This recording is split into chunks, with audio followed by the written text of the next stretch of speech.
जय शिवाजी, जय जय जय जय जय भवानी।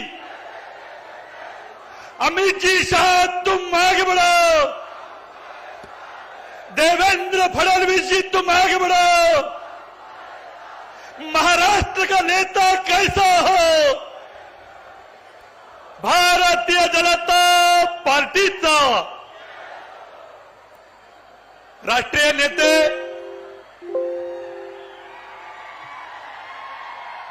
ज्यांची वाट आपण पाहत होतो ते या देशाचे गृहमंत्री सन्माननीय अमित भाईंचं आगमन झालेलं आहे। जोरदार टाळ्यांच्या गजरात आपण नांदेडकरांच्या वतीनं त्यांचं स्वागत करूया। भारतीय जनता पार्टीचा, भारतीय जनता पार्टीचा नरेंद्र मोदी आगे बढ़ो, अमित भाई आगे बढ़ो।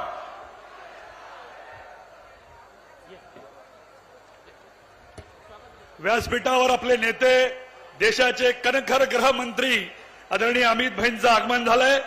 आपल्या लोकसभेचे खासदार प्रतापराव पाटील चिखलीकर, ग्रामीणचे जिल्हाध्यक्ष गोजेगावकर, मी स्वतः आणि मिलिंद देशमुख आम्ही त्यांचं स्वागत करतोय। भारत माता की।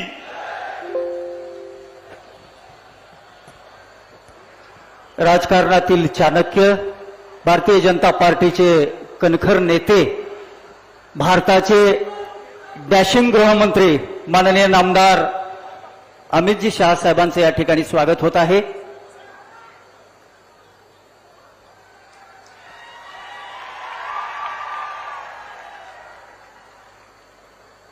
गुरु गोविंद सिंह जी की पदस्पर्श पुनीत इस नांदेड़ नगरी में माननीय नामदार अमित जी शाह साहब का और देवेंद्र जी फडणवीस साहब का तहे दिल से स्वागत है। आगतम स्वागतम सुस्वागतम। यानंतर आपले महाराष्ट्राचं लाडकं नेतृत्व, महाराष्ट्राचे उपमुख्यमंत्री आदरणीय देवेंद्रजी फडणवीस यांचं स्वागत करण्यासाठी मी आमदार राम पाटील रातोळीकर, आमदार भीमराव केराम, श्री गंगाधरराव जोशी आणि प्रवीण पाटील चिखलीकरांना विनंती करतो की त्यांनी देवेंद्रजी फडणवीस यांचं स्वागत करायचं।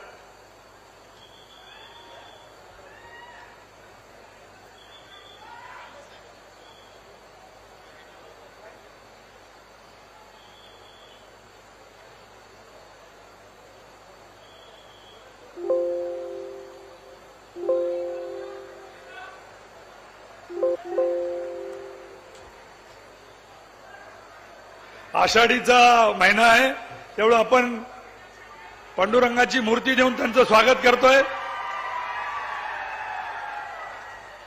यानंतर आपले डॅशिंग असे प्रदेशाध्यक्ष ज्यांनी सातत्याने तुम्हाला आणि मला कामात ठेवलं ते आक्रमक नेते आदरणीय चंद्रशेखरजी बावनकुळे यांचं स्वागत करण्यासाठी मी आमदार तुषार राठोड, आमदार राजेश पवार, माजी आमदार सुभाष साबणे आणि दिलीप कंदकुर यांना विनंती करतो त्यांनी बावनकुळे साहेबांचा सत्कार करायचा।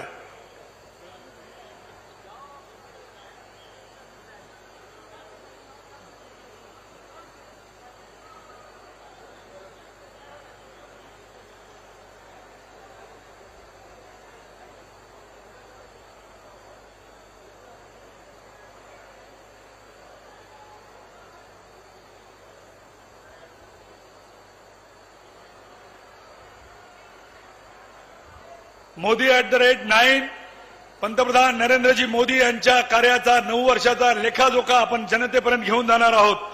त्या अभियानाअंतर्गत आपल्याकडे महाराष्ट्रात पहिल्यांदा अमित भाईंची सभा होती आहे। या भव्य अशा सभेचं प्रास्ताविक करण्याची विनंती नांदेडचे लोकप्रिय खासदार प्रतापराव पाटील चिखलीकरांना मी विनंती करतो की त्यांनी या सभेचं प्रास्ताविक करावं। प्रताप पाटील चिखलीकर।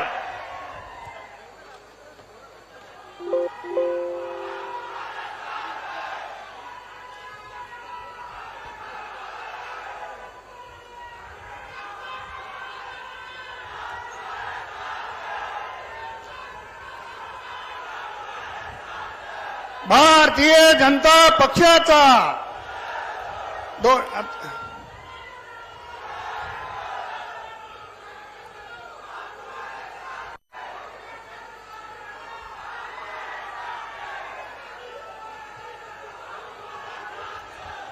मोदी ॲट द 9 या कार्यक्रमाच्या अंतर्गत पूर्ण देशभर भारतीय जनता पार्टीच्या वतीनं महाजनसंपर्क अभियान राबविण्यात येत आहे. त्याचाच एक भाग म्हणून महाराष्ट्रामध्ये देखील हे अभियान मोठ्या ताकदीनं आणि मोठ्या गतीनं राबवलं जात आहे. गुरु गोविंद सिंगांच्या पावन पदस्पर्शाने पुनीत झालेल्या भूमीमध्ये आणि या महाराष्ट्रामध्ये हे अभियान चालू असताना सर्वप्रथम नांदेड जिल्ह्याची निवड या महाराष्ट्रात ज्यांनी केली ते या देशाचे नेते आणि गृहमंत्री आदरणीय अमित शाह साहेबांचं नांदेड नगरीमध्ये मी आपल्या सर्वांच्या वतीनं स्वागत करतो. या राज्याचं कणखर नेतृत्व ज्यांच्या नेतृत्वामध्ये आपण पक्षाची अधिक बांधणी आणि गतिशील सरकारचं काम बघतोय ते कुशल संघटक आपले नेते आदरणीय देवेंद्रजी फडणवीस साहेब ज्यांच्या नेतृत्वामध्ये हे महाअभियान राबवले जात आहे. ज्यांनी तरुणापासून वयोवृद्धाला कामाला लावलेलं आहे ते प्रदेशाचे अध्यक्ष आदरणीय चंद्रशेखर बावनकुळे साहेब, या जिल्ह्याचे लोकप्रिय पालकमंत्री आदरणीय गिरीश महाजन साहेब, केंद्रातले मंत्री आदरणीय भागवतजी कराड साहेब, दुसरे राज्यातले मंत्री आदरणीय अतुल सावे साहेब, या भागाचे प्रभारी आदरणीय तीरथसिंगजी रावत साहेब आणि ज्यांच्याकडे या महाअभियानाची जबाबदारी आहे ते आपल्या सर्वांचे नेते प्रवीणजी दरेकर साहेब, खासदार सुधाकररावजी श्रंगारे, आमदार राम पाटील रातोळीकर, आमदार भीमरावजी केराम, आमदार डॉक्टर तुषारजी राठोड, आमदार राजेशजी पवार, आपल्या ज्येष्ठ नेत्या सूर्यकांताताई पाटील, डॉक्टर माधवरावजी किनाळकर, जिल्ह्याचे अध्यक्ष माननीय व्यंकटरावजी पाटील गोजेगावकर, महानगराचे जिल्हाध्यक्ष प्रवीण भाऊ साले, मंचावर उपस्थित राज्याचे सर्व पदाधिकारी, जिल्ह्याचे सर्व पदाधिकारी, हिंगोली, परभणी, लातूर जिल्ह्यातून आलेले सर्व मान्यवर नेते, मोठ्या संख्येने उपस्थित बंधू भगिनी आणि पत्रकार मित्र, मी स्वतःला भाग्यवान समजतो की माझ्यासारखा सामान्य कुटुंबातला कार्यकर्ता लोकसभेमध्ये गेल्याच्या नंतर आणि हे अभियान राबवत असताना आदरणीय अमित शाह साहेबांनी नांदेड जिल्ह्याची निवड या महाराष्ट्रात सगळ्यात अगोदर केलेली आहे. अमित शाह साहेब, आपण नांदेड जिल्ह्याची निवड केली. नांदेड जिल्ह्यातील जनता आपल्या स्वागताला या ठिकाणी सज्ज झालेली आहे. मला खूप बोलण्यासारखं आहे पण वेळेचं बंधन असल्यामुळे मी अधिकचं बोलणार नाही. पण या नांदेड जिल्ह्याची अवस्था अशी आहे, 50 वर्ष एखाद्याच्या घरामध्ये सत्ता होती. 50 वर्षामध्ये नांदेड जिल्ह्यामध्ये 1 किलोमीटरचा साधा नॅशनल हायवे 50 वर्षात चव्हाण कुटुंब करू शकलं नाही. परंतु सत्तेहून गेल्याच्या नंतर या मंडळीला समृद्धी महामार्ग कसा असावा हे आठवायला लागलेला आहे. अमित शहा साहेबांना ह्या सगळ्या गोष्टी माहिती आहेत. म्हणजे आपण केंद्राने निर्णय घेतला की शेतकऱ्यांच्या खात्यावर 6,000 रुपये टाकण्याचा. या राज्यामध्ये एकनाथराव शिंदे साहेब आणि देवेंद्र फडणवीस साहेबांच्या नेतृत्वामध्ये महाराष्ट्रात सरकार आलं. केंद्र सरकारने जो निर्णय घेतला तोच निर्णय महाराष्ट्र सरकारने घेतला आणि 6,000 रुपये केंद्राच्या बरोबरीने देण्याचा निर्णय हा आदर्श निर्णय आहे साहेब. पण आदर्श निर्णय हा आमच्या नांदेड जिल्ह्यातल्या आदर्श सरकार नाहीये या ठिकाणी आवर्जून मी सांगणार आहे. कारण नांदेड जिल्ह्याच्या लोकांना आदर्श शब्द काढला की तो आदर्श वेगळ्या पद्धतीने घेतात आणि मग या आदर्श शब्दाची व्याख्या फार बदलल्या जाते. म्हणून त्याच्यावर पण मी अधिक बोलणार नाही आहे. या 4 वर्षाच्या काळामध्ये अनेक कामं करण्याची संधी मिळाली. करोनासारखी महामारी 2 वर्ष देशामध्ये आणि राज्यामध्ये आली. या करोनाच्या महामारीमध्ये रस्त्यावर सर्वसामान्यांचे अश्रू पुसण्यासाठी जर कोणता पक्ष होता तो भारतीय जनता पक्ष, एकमेव पक्ष करोनाच्या काळावर रस्त्यामध्ये सगळ्यांना मदत करण्यासाठी होता आणि राहिलेल्या काळामध्ये काम करण्याचा प्रयत्न केला. नांदेड जिल्ह्यामध्ये 25, 30, 35 वर्षापासूनची रेल्वेची मागणी होती. नांदेड देगलूर बिदर रेल्वे मार्ग व्हावा म्हणून काही माणसं म्हातारे होऊन गेली निवेदन देऊन. अशा परिस्थितीमध्ये 50 वर्षात राज्यात आणि केंद्रामध्ये काँग्रेसचं सरकार असताना तो मार्ग होऊ शकला नाही. परंतु माझ्यासारख्या सामान्य कुटुंबातल्या कार्यकर्त्याला आपण लोकसभेला उभा केलं. मी लोकसभेच्या मैदानात उतरलो आणि ह्या जनतेने माझ्यासारख्या कार्यकर्त्याला तळहाताच्या फोडासारखं झेललं. म्हणून मी केंद्रामध्ये प्रयत्न केला. आदरणीय या देशाचे कणखर नेतृत्व नरेंद्र मोदी साहेबांची माझी जेव्हा पहिली भेट झाली तेव्हा पहिल्या भेटीमध्ये मी आदरणीय नरेंद्र मोदी साहेबांना निवेदन दिलं की नांदेड देगलूर बिदरचा रेल्वे मार्ग झाला पाहिजे. मला आज सांगायला गर्व आहे की तो 2552 कोटी रुपयाचा रेल्वे मार्ग मंजूर झालेला आहे. दलभद्री सरकार या महाराष्ट्रामध्ये आलं आणि 2.5 वर्षाच्या काळामध्ये त्याला एनओसी देखील दिलेली नाही. परंतु देवेंद्र फडणवीस साहेबांच्या आणि शिंदे साहेबांच्या नेतृत्वात पुन्हा सरकार आलं आणि देवेंद्र फडणवीस साहेबांनी कालच्या बजेटमध्ये 50% वाटा उचलण्याची भूमिका घेतली. म्हणून आदरणीय अमित शाह साहेबांना माझी आग्रहाची विनंती राहणार आहे की लोकसभेच्या निवडणुकीच्या पूर्वी या मार्गाचं जर भूमिपूजन झालं तर या सगळ्या लोकांना 35 वर्षात जे जे केले त्यांना निश्चितपणाने केल्यासारखं होणार आहे. साहेब, दुसरा एक महत्वाचा प्रश्न आहे. नांदेडमध्ये घरेलू सीएनजी गॅसच्या पाईपलाईनच्या संदर्भातली निवड झाली. एमएनजीएलला हा प्रकल्प दिला.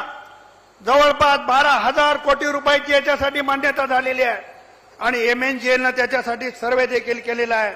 त्या कामाचा देखील शुभारंभ जर आपण लवकर केला तर एमएनजीएल म्हणजे घरोघरी पाईपलाईनद्वारे गॅस देण्याची भूमिका नांदेड लोकसभा मतदारसंघातल्या गावामध्ये पोहोचेल.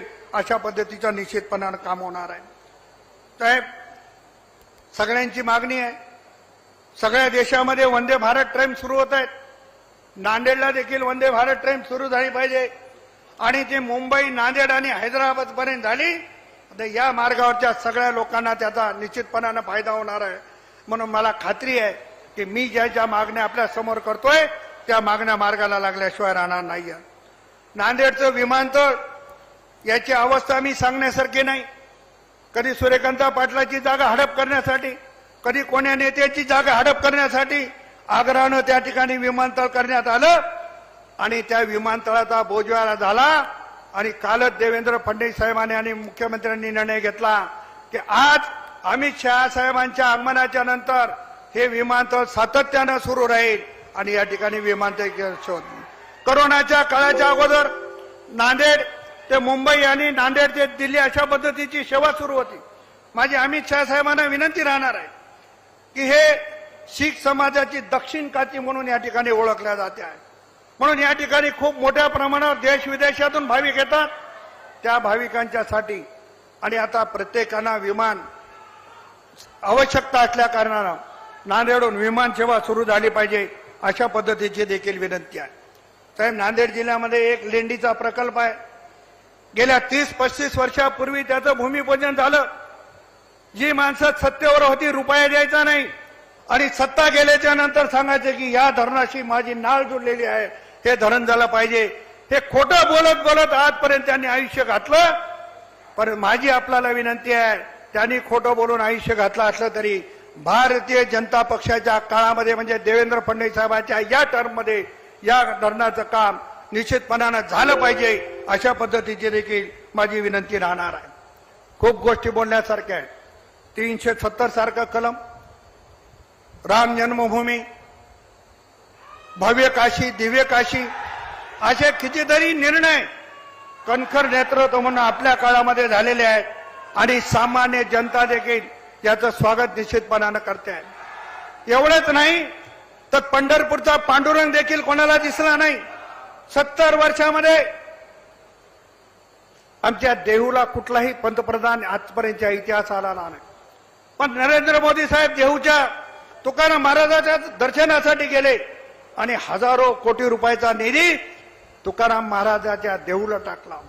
आमचा पंढरपूरचा पांडुरंग गरिबांचा देव आहे.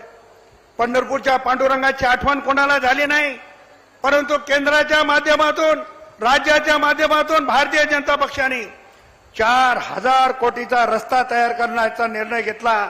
त्यामुळं पंढरपूरचा भाविक आज आपल्या सगळ्या भारतीय जनता पक्षाच्या सर्व नेते मंडळीला आशीर्वाद देत आहे. खूप गोष्टी सांगण्यासारख्या आहेत. या ठिकाणी खूप मला मागायचं आहे, परंतु वेळेचं बंधन आहे. मला आदरणीय देवेंद्र फडणवीस साहेबांनी सांगितलं, तुम्ही जे जे मागणार आहेत तुम्ही काळजी करू नका, आता डबल इंजिनचं सरकार आहे. आणि साहेब, मी आपल्या नेतृत्वात या ठिकाणी काम करतो हे सगळे जनतेला माहिती आहे. मी रस्त्यावर राहणारा कार्यकर्ता आहे. 24 तास लोकांच्या सेवेमध्ये असतो. मला खात्री आहे कोणी काही केलं तरी नांदेडची जागा पण उमेदवारी कोणालाही द्या, लोकसभेमध्ये आणि विधानसभेमध्ये नंबर 1चा पक्ष भारतीय जनता पक्ष राहिल्याशिवाय राहणार नाही. खूप गोष्टी सांगण्यासारख्या आहे. मला खात्री आहे की लोक, आणि मी या ठिकाणी अमित शहा साहेबांना सांगणार आहे, साहेब महाराष्ट्रामध्ये मी एकमेव खासदार आहे. सकाळी 7 वाजल्यापासून रात्री 12 वाजेपर्यंत लोकांच्या कामामध्ये राहतो. प्रत्येक माझ्या माहितीप्रमाणे 45% गावामध्ये माझा आतापर्यंत संपर्क झालेला आहे. आणि मला या ठिकाणी माझ्या छोट्या मोठ्या कामाला आमचे नेते आदरणीय देवेंद्र फडणवीस साहेबांचा आशीर्वाद आहे. त्याच्यामुळे या जनतेचा विश्वास माहिती आहे की प्रताप पाटलांनी एखादं काम जर हातात घेतलं तर ते झाल्याशिवाय राहणार नाही. अशा पद्धतीची आशा आहे लोकांची आहे. ही आशा कायम ठेवण्याचं काम आपण नेते मंडळीने करावं अशा पद्धतीची विनंती करतो. आणि आपण सर्व नेते मंडळी, मी नावाचा उल्लेख बऱ्याच नेत्यांचा करायचा राहिला, सर्वांची माफी मागतो, पण वेळेचं बंधन लक्षात घेता मला बऱ्याच लोकांची नावं घेता आली नाहीत. आपल्या सर्वांचं नांदेड नगरीमध्ये पुन्हा एकदा स्वागत करतो. थांबतो. जय हिंद, जय महाराष्ट्र. हे महासंपर्क अभियान आपण राबवतोय. महाराष्ट्रामध्ये ज्यांच्या नेतृत्वात बूथ प्रमुख, शक्ती केंद्र प्रमुख, मंडल अध्यक्ष आणि अध्यक्ष काम करतायत आणि सातत्याने प्रवासात असणारे आपले प्रदेशाध्यक्ष आदरणीय चंद्रशेखरजी बावनकुळे यांना विनंती करतो की त्यांनी कार्यकर्त्यांसमोर आपलं मनोगत व्यक्त करावं.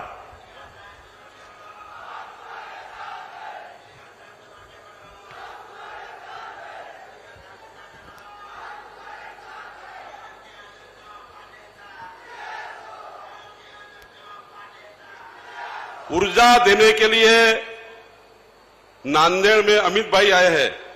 जोरदार घोषणा होनी चाहिए. भारत माता की वंदे, छत्रपति शिवाजी महाराज की, छत्रपति धर्मवीर संभाजी महाराज की जय. भवानी, जय शिवाजी, जय श्री राम, जय जय श्री राम. हरा हरा हरा हरा.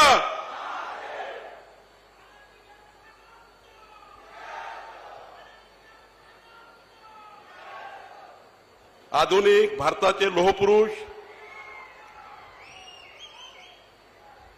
आणि ज्यांच्या सहवासात आल्यानंतर आपल्या सर्वांना ऊर्जा मिळतात असे देशाचे गृहमंत्री आदरणीय अमितभाई शहाजी, महाराष्ट्रामध्ये ज्यांच्या नेतृत्वामध्ये हा महाराष्ट्र देशात क्रमांक 1 आणण्याकरता ज्यांनी संकल्प केला आहे असे अष्टपैलू कर्तृत्वाचे धनी आमचे नेते, आपले सर्वांचे नेते माननीय देवेंद्र फडणवीसजी,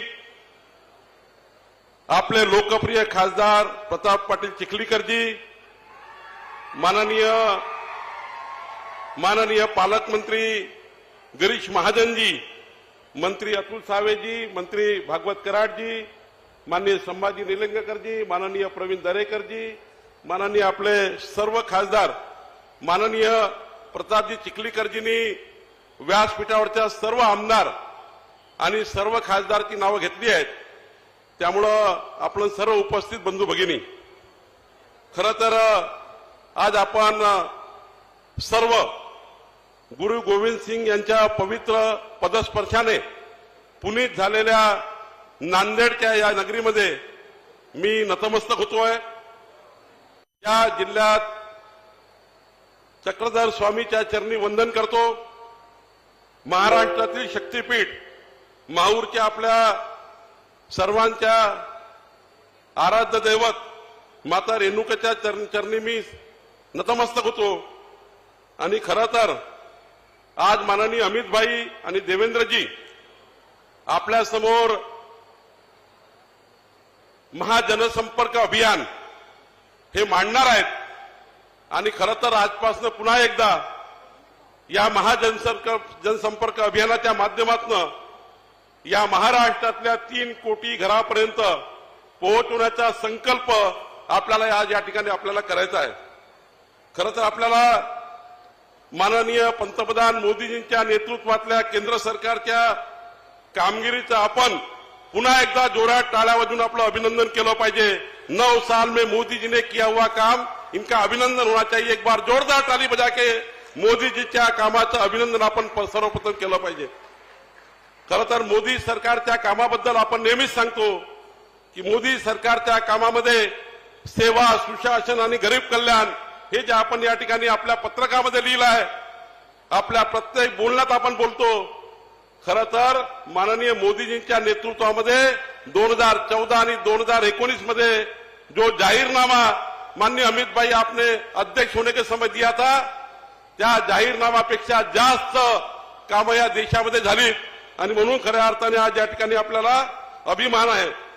खरं तर सेवा, सुशासन आणि गरीब कल्याण हा नारा नाहीये, तर भारत सरकारच्या कामाचं मोठं स्वरूप आहे. आणि म्हणून मला आठवतं जेव्हा 5 जूनला 3 मूर्ती भवनमध्ये मोदी सरकारच्या कामाचं अमृतकाल की ओर या पुस्तकाचं जे विमोचन झालं, माननीय अमित भाई आपने इस पुस्तक में जो प्रस्तावना की है, जो प्रस्तावना दी है, वो हमारे लिए प्रेरणादायक है. आपने ऐसा लिखा है कि राज करना अलग चीज है, और गरीब कल्याण के लिए एक उद्देश्य के साथ प्रधान सेवक के रूप में सरकार चलाना अलग बात. प्रधानमंत्री से प्रधान सेवक का भाव ये केवल शब्द नहीं है, बल्कि देश का नेतृत्व करने वाले व्यक्तित्व का समर्पण भाव है. ये संस्कारों को परिवर्तित करने वाला रास्ता है. हम तो राजपथ सुनने के आदी हो चुके थे, लेकिन हमारे प्रधान सेवक ने राजपथ को कर्तव्य पथ में बदल दिया है. माननीय अमित भाई, आपके प्रेरणा ये है. इसके लिए एक बार अमित भाई का जोरदार ताली बजा के हम पूरी मराठवाड़ा की जनता स्वागत करेगी. जो प्रेरणा मिलती है आपके संबोधन से हमें प्रेरणा मिलती है. खरं तर माननीय मोदीजींना आपण एक मत दिलं. आज बघा एक मत किती महत्वाचं आहे.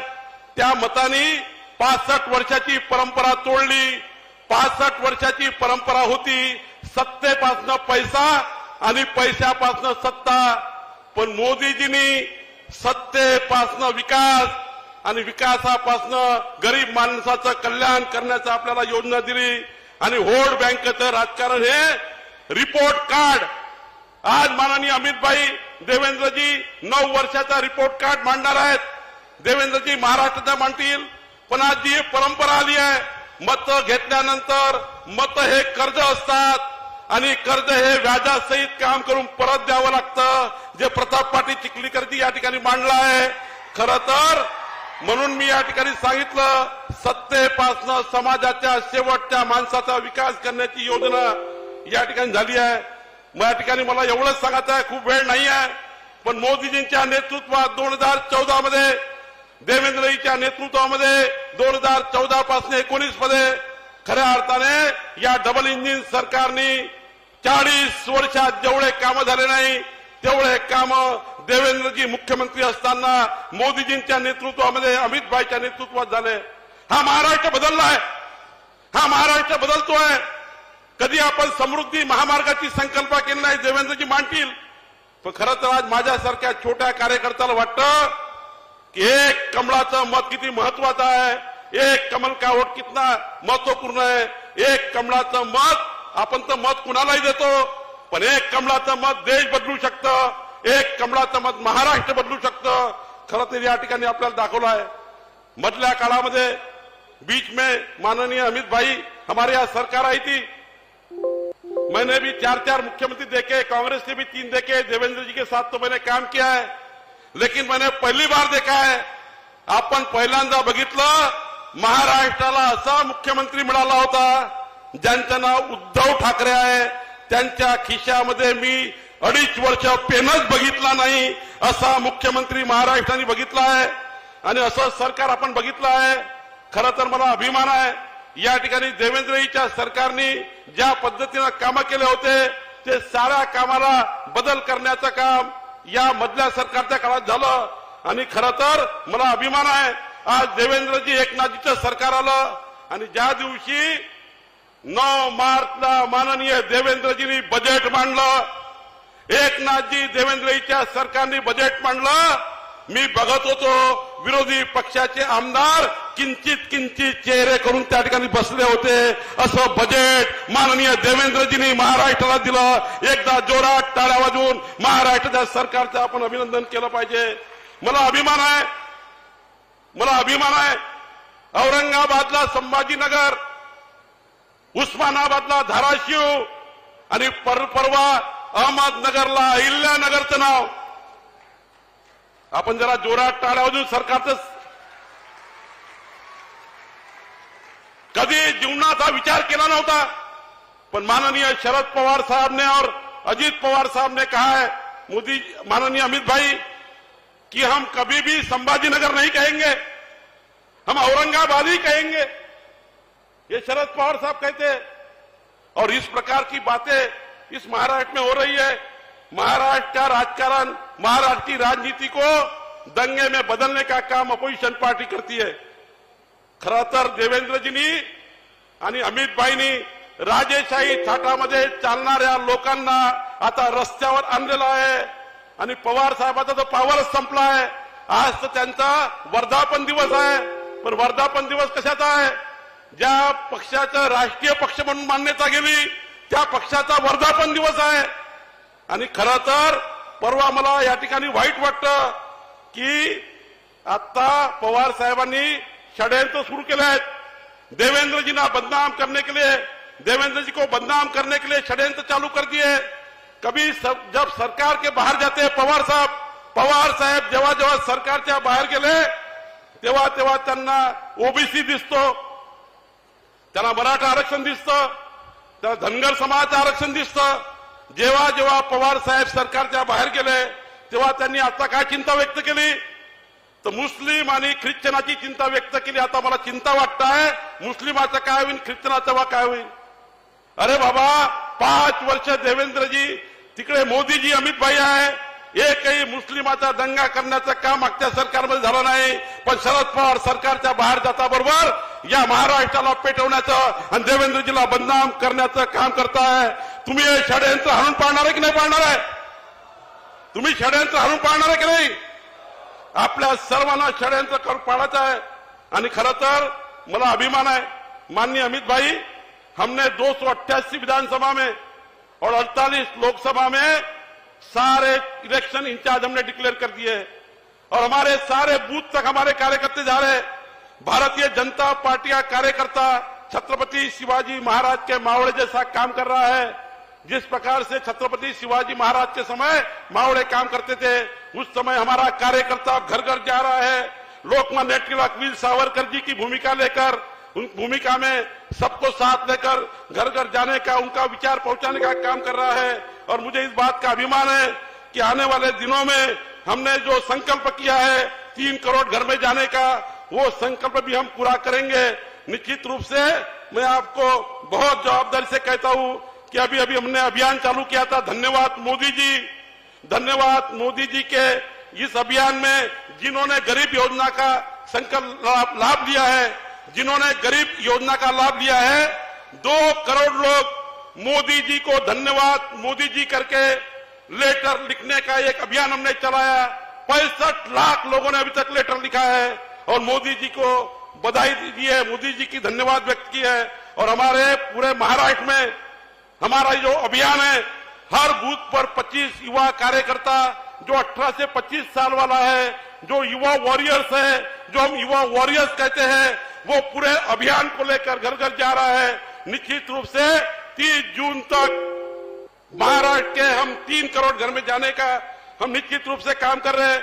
जो भारतीय जनता पार्टी को चाहता है लेकिन हमारे पार्टी में आज बूथ पे आता नहीं है, कोई कारण से नहीं आता है, लेकिन फ्रेंड्स ऑफ बीजेपी के माध्यम से मोदी जी के फ्रेंड्स बनाने के लिए हमने जो योजना बनाई, मोदी जी के मित्र, उस मित्रता के योजना में फ्रेंड्स ऑफ बीजेपी में हमने बहुत सी योजना बनाई। उस योजना में भी बहुत से लोगों ने अपना उसमें नोंदणी की है।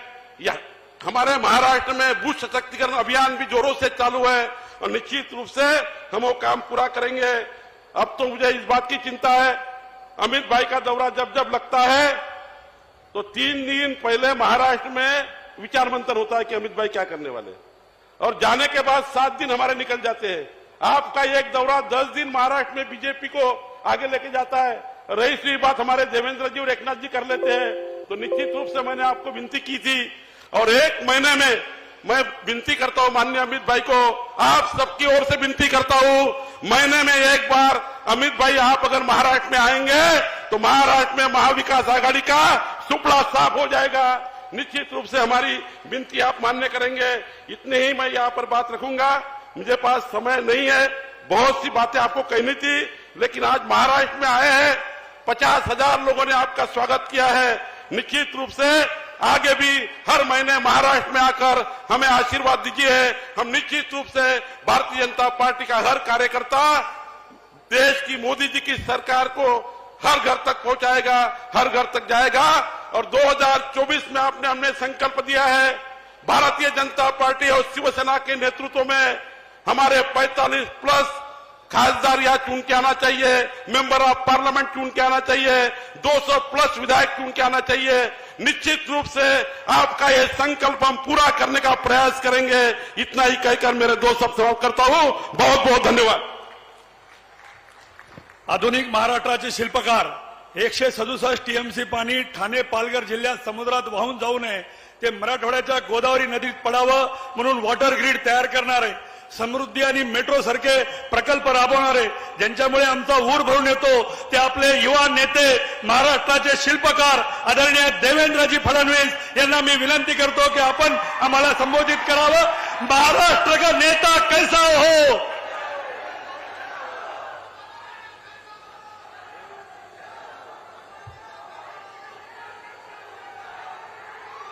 बोल सियापति रामचंद्र की, पवन सुत हनुमान की, उमापति महादेव की, सब संतन की, भारत माता की, भारत माता की। छत्रपति शिवाजी महाराज की, धर्मवीर छत्रपति संभाजी महाराज की। जय भवानी, जय भवानी, जय जय जय जय जय भवानी, जय जय जय जय जय शिवाजी। मंचावर उपस्थित आधुनिक भारताचे लोहपुरुष, भारतातील अत्यंत कणखर नेतृत्व म्हणून ज्यांच्याकडे बघितलं जातं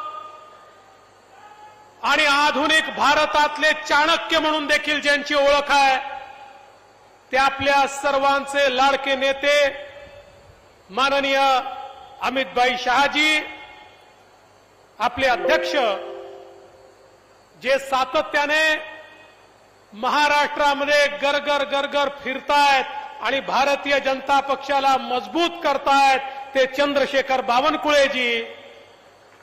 आपल्या या जिल्ह्याचे लोकप्रिय नेते आणि लोकप्रिय खासदार प्रताप पाटील चिखलीकरजी, तीरथ सिंग रावतजी, गिरीश महाजनजी, भागवत कराडजी, अतुल सावेजी, प्रवीण दरेकरजी, सुधाकरराव, आपले दुसरे खासदार सुधाकरराव शिंगारेजी, संजय कोडगेजी, व्यंकटराव गुजेगावकरजी, प्रवीण सालेजी, राम पाटील रातोळीकर, तुषारजी राठोड, भीमरावजी केराम, राजेशजी पवार, संजयजी केणेकर, सूर्यकांताताई पाटील, माधवरावजी किन्हाळकर, संभाजीराव पाटील निलंगेकर, प्रणिताताई देवरे, गजाननराव घुगे, सुभाषजी साबणे, मिलिंद देशमुख, त्याचप्रमाणे मंचावर उपस्थित श्री तानाजी मुटकुळे, मेघनाताई बोर्डीकर, विनायकराव पाटील, अजितजी गोपछडे, देविदासजी राठोड, गंगाधरराव जोशी, विजय गंभीरे, दिलीपजी कंदकुर्ते, प्रवीण पाटील चिखलीकर, नवनाथ बन, शिवाजीराव कव्हेकर आणि कोणी उरलं असेल तर त्यांची क्षमा मागून या ठिकाणी प्रचंड संख्येने उपस्थित असलेल्या माझ्या सर्व माता भगिनी आणि बंधूंनो, खरं म्हणजे अमित भाईंची नांदेडला आम्ही सभा ठेवली तर अशोक चव्हाण असं म्हणाले की त्यांना निवडून येण्याची खात्री नाही म्हणून ते सभा घेत आहेत. असं नाही आहे अशोकराव. आमच्याकडे 9 वर्षात केलेलं काम सांगण्यासारखं काम आमच्याकडे आहे म्हणून आम्ही सभा घेतो आहे आणि म्हणून इतके लोक या ठिकाणी उपस्थित आहे. अशोकराव, तुमची मजल 2G 3G सोनियाजी याच्या पलीकडे गेलीच नाही. तुमच्याकडे सांगण्यासारखं काही उरलंच नाही. त्यामुळे तुम्ही सभा घेण्याची हिंमत करत नाही. आम्ही बघा अमितभाईंची सभा घेतली, जिथपर्यंत नजर जाते तिथपर्यंत लोकच लोक दिसतायत. जनतेचा महासागर या ठिकाणी पाहायला मिळतोय. खरं म्हणजे मला कधी कधी आश्चर्य वाटतं.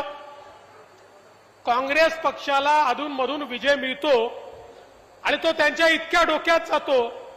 आता काँग्रेसचा कुठलाही नेता महाराष्ट्रात उठला की म्हणतो आम्ही महाराष्ट्रात कर्नाटक पॅटर्न आणू, महाराष्ट्रात कर्नाटक पॅटर्न आणू. कालपर्यंत त्यांना कर्नाटक म्हटलं की राग यायचा.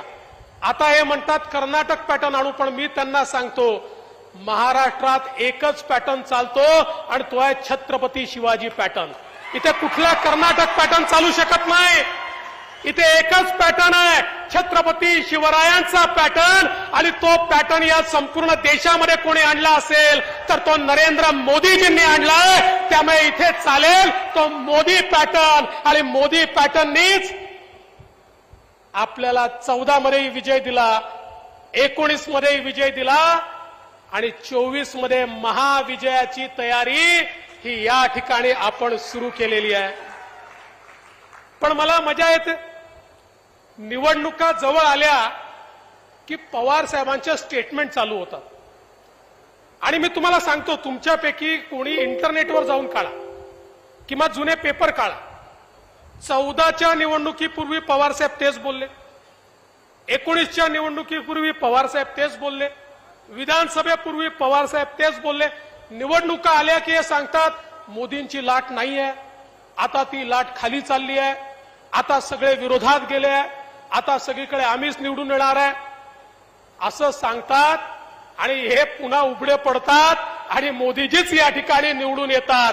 तुम्हाला आठवत असेल 2019 पूर्वी पवार साहेबांनी सांगितलं देशभरामध्ये आता विरोधकांची हवा आहे, मोदीजींची हवा संपलेली आहे. आणि मग सगळे विरोधक हातात हात घालून आपल्याला पाहायला मिळाले, हात वर करून उभे राहिले. पण जेवढे विरोधक यांनी एकत्रित केले होते तेवढ्या जागा देखील काँग्रेस राष्ट्रवादीच्या देशात मिळून नाही आल्या, देशात मिळून आल्या नाही जेवढे नेते यांच्या मंचावर होते. ही अवस्था आज आपल्याला पाहायला मिळते. आता पुन्हा इलेक्शन आले, पवार साहेबांचं स्टेटमेंट देशामधली हवा बदलतीये. काही हवा बदलत नाहीये.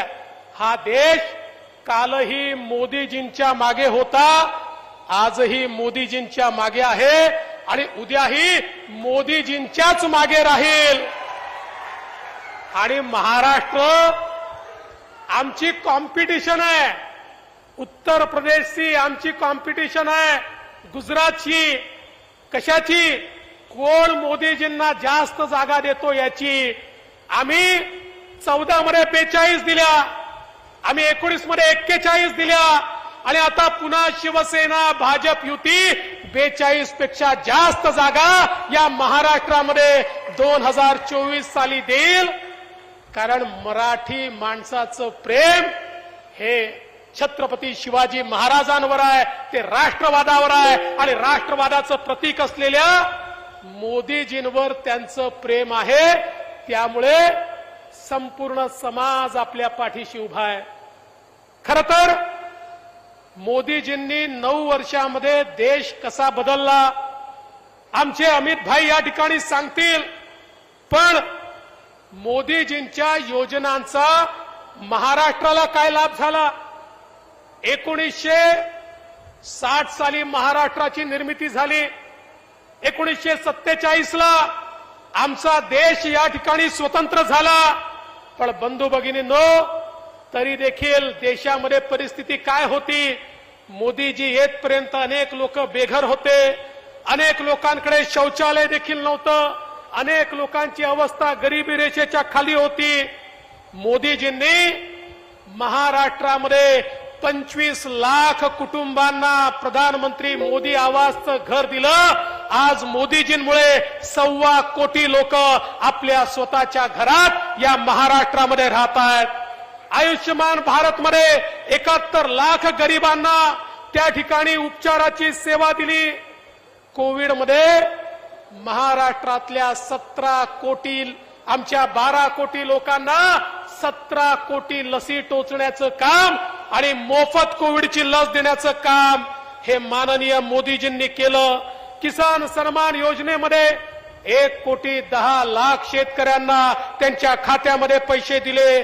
जल जीवन मिशन मध्ये महाराष्ट्रातल्या 1,12,00,000 घरांमध्ये नळाचं पिण्याचं शुद्ध पाणी हे मोदीजींनी पोचवलं. 70 वर्षात पोचलं नव्हतं. मोदीजींनी 1,12,00,000 घरांमध्ये महाराष्ट्रामध्ये पिण्याचं पाणी पोचवलं. उज्ज्वला योजनेमध्ये 38 लाख आमच्या माता भगिनींना त्या ठिकाणी गॅसचं सिलेंडर मिळालं. कौशल विकास योजनेमध्ये महाराष्ट्रामध्ये 10 लाख लोक कुशल प्रशिक्षित झाले. प्रधानमंत्री फसल बीमा योजनेमध्ये महाराष्ट्रातल्या 87 लाख शेतकऱ्यांना मोदीजींनी त्या ठिकाणी फसल विम्याचा फायदा दिला आणि त्यासोबत पीएम स्वनिधीमध्ये 5 लाख हात ठेलेवाले, पान ठेलेवाले, फुटपाथ दुकानदार यांना मदत करण्याचं काम दिलं. आणि यासोबत मुद्रा योजनेमध्ये महाराष्ट्रामध्ये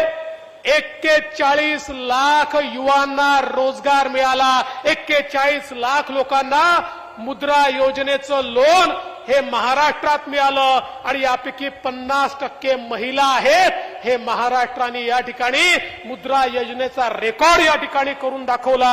आणि एवढंच नाही, अटल पेन्शन मध्ये 40 लाख लोकांचे खाते उघडले. सुकन्या समृद्धीमध्ये 23 लाख परिवारांच्या घरी ज्यांच्या घरी मुलगी जन्माला आली त्यांना त्या ठिकाणी फायदा झाला. मातृवंदना योजनेमध्ये 32 लाख लाभार्थ्यांना फायदा झाला.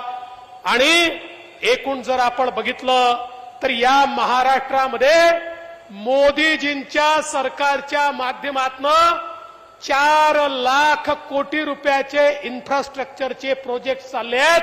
रस्ते होत आहेत, पुलं होत आहेत, पोर्ट होत आहेत, एअरपोर्ट होत आहेत. 4 लाख कोटी रुपयाची गुंतवणूक ही पायाभूत सुविधा क्षेत्रामध्ये माननीय मोदीजींच्या सरकारने या ठिकाणी केली आहे.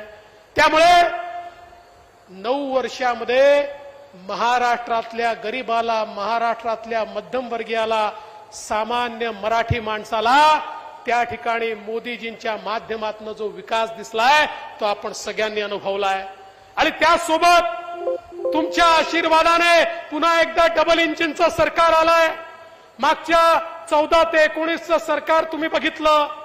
महाराष्ट्र बदलण्याचं काम आपण केलं. समृद्धीसारखा महामार्ग आपण तयार केला. मध्यंतरी 2.5 वर्षाचं सरकार होतं. आमच्या अशोक चव्हाण साहेबांकडेच खातं होतं. त्यांनी घोषणा केली नांदेड जालना मार्ग बनवणार. फुटकी कवडी देखील दिली नाही, काहीही केलं नाही. पण आता आपलं सरकार आल्याबरोबर नांदेड जालना जो आपल्या समृद्धीला जोडणारा महामार्ग आहे त्याच्या अॅक्विजिशनला पैसे दिले आणि याच वर्षी नांदेड जालन्याचं काम देखील आम्ही सुरू करतोय. नांदेडमधनं मुंबईकडे जाण्याकरता आता सगळे मार्ग आणि अवरोध हे त्या ठिकाणी दूर करण्याचं काम आपण करतोय. एवढंच नाही तर आपल्याला कल्पना आहे आता नवीन शक्तीपीठ महामार्ग आपण तयार करतोय. हा शक्तीपीठ महामार्ग जो रेणुका देवीच्या माऊरपासनं जो नांदेडकडनं जाणार आहे हा शक्तीपीठ महामार्ग नागपूर ते गोवा महामार्ग आहे. हा मराठवाड्याच्या 5 जिल्ह्यातनं जाणार आहे. आता नांदेडच्या लोकांना गोव्याला जायचं असेल तर 5 तास लागतील. 5 तासात तुम्ही नांदेडहून गोव्याला जाल. 3-3.5 तासात तुम्ही नांदेडहून कोल्हापूरला जाल. अशा प्रकारचा महामार्ग जो आता पूर्णपणे साऊथची कनेक्टिव्हिटी दक्षिणेची कनेक्टिव्हिटी ही नांदेडला आणि मराठवाड्याला तयार करतोय आणि तिकडे पश्चिमेची कनेक्टिव्हिटी इकडे उत्तरेची कनेक्टिव्हिटी अशा प्रकारची सगळी कनेक्टिव्हिटी आमच्या नांदेड करता या ठिकाणी आपलं सरकार तयार करताय. कारण आपलं काम करणारं सरकार आहे. आपल्याला माहिती आहे आपल्या शिंदेजींच्या नेतृत्वात आपल्या सरकारने निर्णय घेतला. मोदीजींनी 6,000 रुपये दिले तर आपण नमो शेतकरी सन्मान योजना आणली आणि 6,000 रुपये आपण पण देणार आहोत. आता 12,000 रुपये हे त्या ठिकाणी आपण देणार आहोत आणि मराठवाड्यातल्या शेतकऱ्याला 9,000 रुपये आपण डीबीटीचे त्या ठिकाणी अन्न सुरक्षा योजनेचे देणार आहोत. त्यामुळे त्या ठिकाणी 22,000 रुपये त्यांच्या घरामध्ये जाताना आपल्याला पाहायला मिळणार आहेत. 1 रुपयात आता आपण पीक विमा देतो आणि या ठिकाणी महात्मा फुले जनारोग्य योजना जी आहे आता 5 लाखापर्यंतचा इलाज हा मोदीजींनी मोफत केला आणि 5 लाखापर्यंतचा इलाज हा महाराष्ट्र सरकारने मोफत केला. आता कोणालाही चिंता करायचं कारण नाही. कोणालाही आजार झाला तरी देखील आपली योजना ही त्या ठिकाणी त्याचा इलाज करण्याकरता आहे. आमच्या माता भगिनी या ठिकाणी आहेत. आमच्या माता भगिनींना एसटीचा प्रवास 50% सूट त्यांना एसटीच्या प्रवासामध्ये आपल्या सरकारने दिली. आता आमची वहिनी सांगते की आता तालुक्याला किंवा जिल्ह्याला तुम्ही जाऊ नका. तुम्ही गेले तर 50 रुपये लागतात, 100 रुपये लागतात. मी गेली तर अर्धेच पैसे लागते. त्याच्यामुळे आता आमची वहिनी तालुक्याला आणि जिल्ह्याला चालली आहे कारण 50% सूट मिळाली आहे. एवढंच नाही तर आपल्याला माहिती आहे आता आपल्या घरामध्ये मुलगी जन्माला आली तर मुलीचं स्वागत होणार आहे. कारण मुलगी ज्या घरात जन्माला येईल ते घर लखपती होणार आहे. मुलगी जन्माला आल्याबरोबर 5,000 रुपये, पहिल्या वर्गात गेली 5,000 रुपये, 7व्या वर्गात गेली 8,000 रुपये, 11व्या वर्गात गेली 8,000 रुपये आणि 18 वर्षाची झाली की 75,000 रुपये. 1,00,000 रुपये मुलीचा जन्म ज्या घरामध्ये होईल त्या घराला त्या ठिकाणी मिळणार आहे. मुलगी पैदा झाली की घर लखपती होणार आहे. आज खरं म्हणजे सांगण्यासारख्या गोष्टी अनेक आहेत. आपण सगळ्यांनी त्या ऐकल्या आहेत. आपण या ठिकाणी अमित भाईंना ऐकण्याकरता आलो आहे. म्हणून तुम्हाला एवढंच निवेदन करण्याकरता आलो आहे की आता या ठिकाणी काही लोक एकत्रित येऊन त्यांचा असा विचार चाललाय आम्ही तिघं एकत्रित आहोत म्हणून आम्ही भाजप सेनेला पराभूत करू. पण काळजी करू नका. जंगलामध्ये कितीही प्राणी एकत्रित आले तरी वाघाची शिकार ते करू शकत नाही. हे त्रिकालबाधित सत्य आहे. आणि त्यामुळे या ठिकाणी येत्या काळामध्ये बावनकुळेजींनी सांगितल्याप्रमाणे आपल्याला बूथच्या माध्यमातून लाभार्थ्यापर्यंत पोहोचून त्या ठिकाणी मोदी सरकारने केलेलं काम हे त्या ठिकाणी पोहोचून प्रत्येक लाभार्थ्याला त्या ठिकाणी त्या कामाची जाणीव करून देऊन पुन्हा एकदा या महाराष्ट्रामध्ये भारतीय जनता पार्टी शिवसेना युती ही मोदीजींच्या नेतृत्वात प्रचंड मताने निवडून आणायची आहे, रेकॉर्ड करायचा आहे. आणि त्याची सुरुवात आज नांदेड पासून झाली आहे. मला विश्वास आहे नांदेड पासून सुरुवात झाली. आता आम्हाला मागे वळून पाहावं लागणार नाही. आणि म्हणून चिखलीकरजी तुम्ही काळजी करू नका. तुम्ही जे जे संकल्प केले आहेत ते सगळे संकल्प पूर्ण करण्याचं काम आपलं सरकार करेल. ते नांदेड बिदरचं काम असो, ते आपल्या एअरपोर्टचं काम असो, जे जे संकल्प चिखलीकरजी तुम्ही केले आहेत, जे आमच्या आमदारांनी केले आहेत, ते संकल्प पूर्ण होतील एवढाच विश्वास व्यक्त करतो आणि माझं बोलणं संपवतो. जय हिंद, जय महाराष्ट्र. अमित जी, हम मराठवाड़ा मुक्ति संग्राम का अमृत महोत्सव मना रहे हैं. स्वतंत्रता के बाद 1947 में 3 राज्य पीछे रह गए थे, मराठवाड़ा, जूनागढ़ और कश्मीर. उसमें से जूनागढ़ और मराठवाड़ा का विषय तत्कालीन लौह पुरुष सरदार वल्लभ भाई पटेल ने छुड़ाया. लेकिन आधुनिक लौह पुरुष हमारे केंद्रीय गृह मंत्री, इन्होंने कश्मीर से 370 कलम हटाकर अखंड भारत का हमारा स्वप्न पूर्ण किया है. मैं उनसे अनुरोध करता हूं, आदरणीय अमित शाह जी से, वो इस जनसभा को संबोधित करे. भारत माता की, भारतीय जनता पार्टीचा.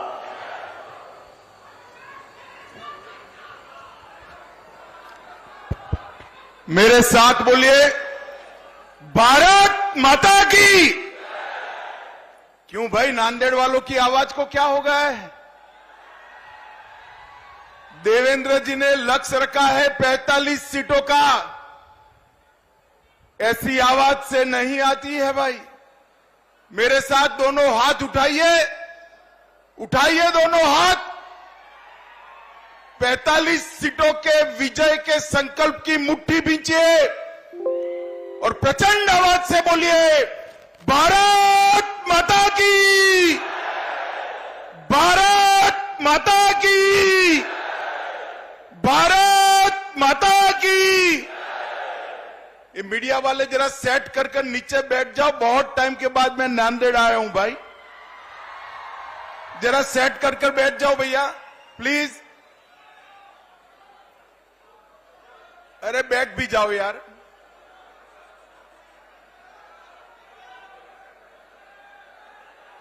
बैठ जाओ, बैठ जाओ.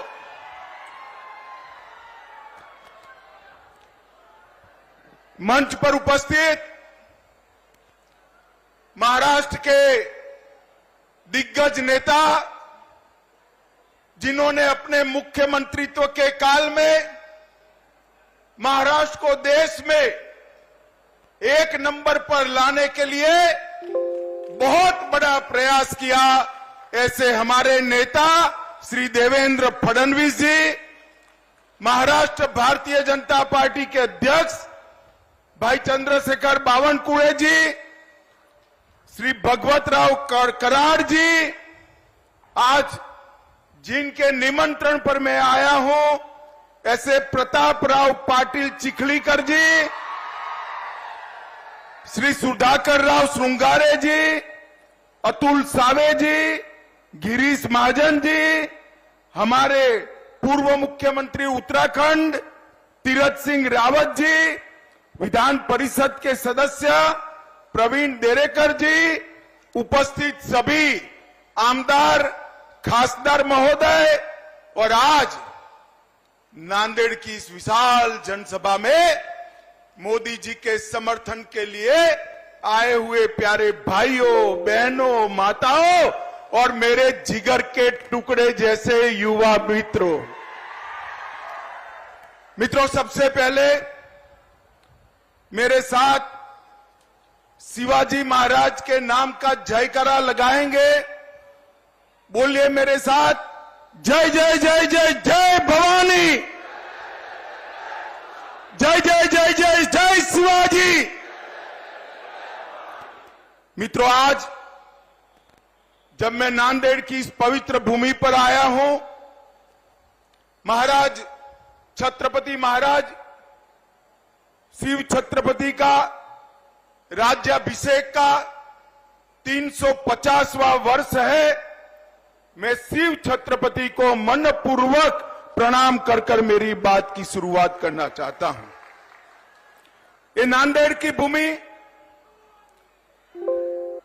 सचखंड साहेब हजूर साहब की भूमि है. ये भूमि को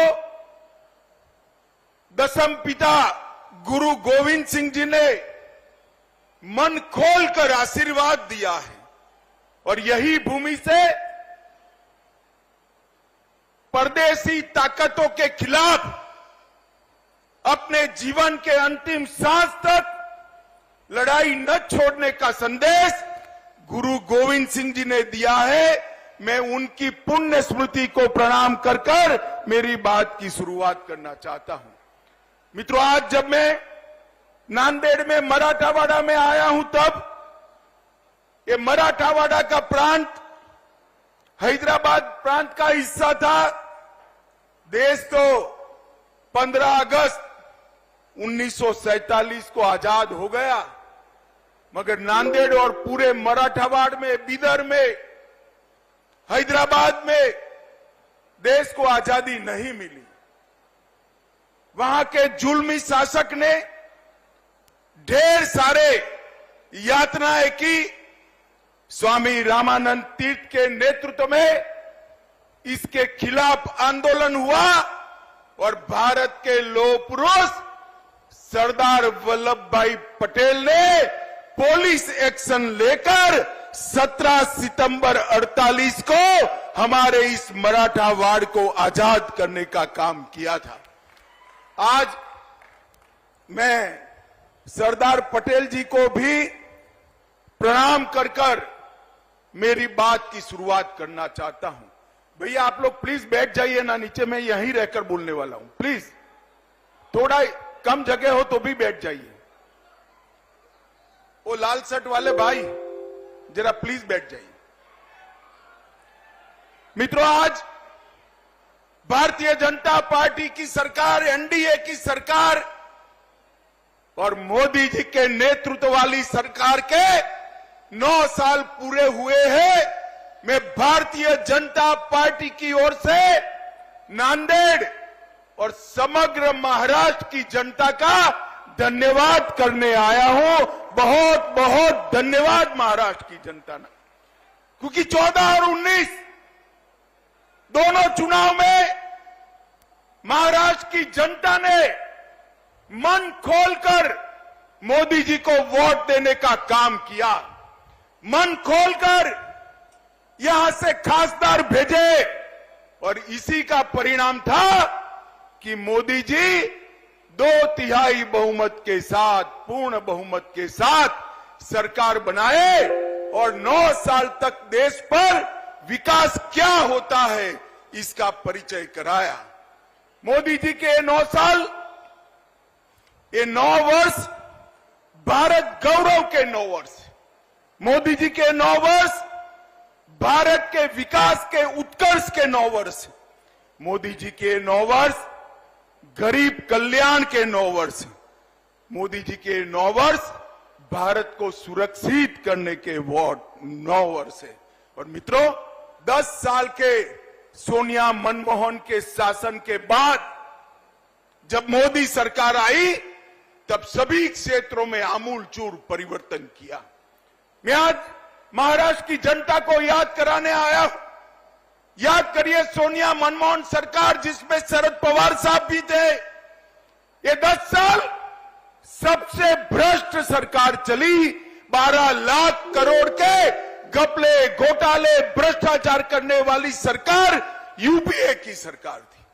और 9 साल तक प्रधानमंत्री नरेंद्र मोदी बने, एनडीए की सरकार चली। 9 साल में हमारे विरोधी भी हम पर भ्रष्टाचार का एक भी आरोप नहीं लगा सकते। हमने पारदर्शी सरकार देने का काम किया है। 9 साल के अंदर मोदी जी ने देश को सुरक्षित किया। अगले 10 साल याद करिए, आए दिन पाकिस्तान से आलिया, मालिया, जमालिया घुस जाते थे, देश में बम धमाके करते थे, आतंकवादी घटनाएं करते थे और हमारे जवानों के सर काट कर ले जाते थे, मगर मनमोहन सिंह के मुंह से दिल्ली में ऊफ नहीं निकलता। मोदी जी आए, उरी और पुलवामा किया। 10 ही दिन में सर्जिकल स्ट्राइक और एयर स्ट्राइक कर पाकिस्तान के घर में घुसकर आतंकवादियों का सफाया करने का काम नरेंद्र मोदी जी ने किया। ये 10 साल जो थे भारत में गरीबी बढ़ाने वाले 10 साल रहे। नरेंद्र मोदी जी के 9 साल के अंदर अभी अभी देवेंद्र जी ने बताया ढेर सारे गरीब कल्याण के काम। देश के 80 करोड़ गरीबों के लिए हर व्यक्ति को घर मिले, हर व्यक्ति को घर में शौचालय मिले, हर व्यक्ति को घर में बिजली मिले, हर व्यक्ति को घर में पीने का पानी मिले, हर गरीब को 5 लाख तक की सारी सुविधाएं फ्री ऑफ कॉस्ट मुफ्त में मिले, गरीबों को 5 किलो अनाज प्रति माह हर व्यक्ति मुफ्त मिले और इसके साथ साथ गैस का सिलेंडर देने का काम भी मोदी जी ने किया। मैं पूछना चाहता हूं राहुल बाबा, आपने 4 पीढ़ी तक शासन किया, 4 पीढ़ी तक जवाहरलाल नेहरू जी, इंदिरा जी, राजीव गांधी और सोनिया मनमोहन की सरकार, अगर 4 पीढ़ी में आप शौचालय नहीं पहुंचा पाए, घर नहीं दे पाए, गैस नहीं दे पाए, मुफ्त अनाज नहीं दे पाए, तो आपने गरीबों के लिए क्या किया? सच अर्थ में आजादी के बाद गरीबों के कल्याण का काम केवल और केवल देश के नेता और हमारे प्रिय प्रधानमंत्री नरेंद्र मोदी जी ने किया। नरेंद्र मोदी जी ने किया। हर क्षेत्र के अंदर मोदी जी ने देश को आगे बढ़ाया है। देवेंद्र जी ने ढेर सारी बात करी है। मोदी जी ने 11 करोड़ किसानों को 6,000 रुपया प्रति साल दिया।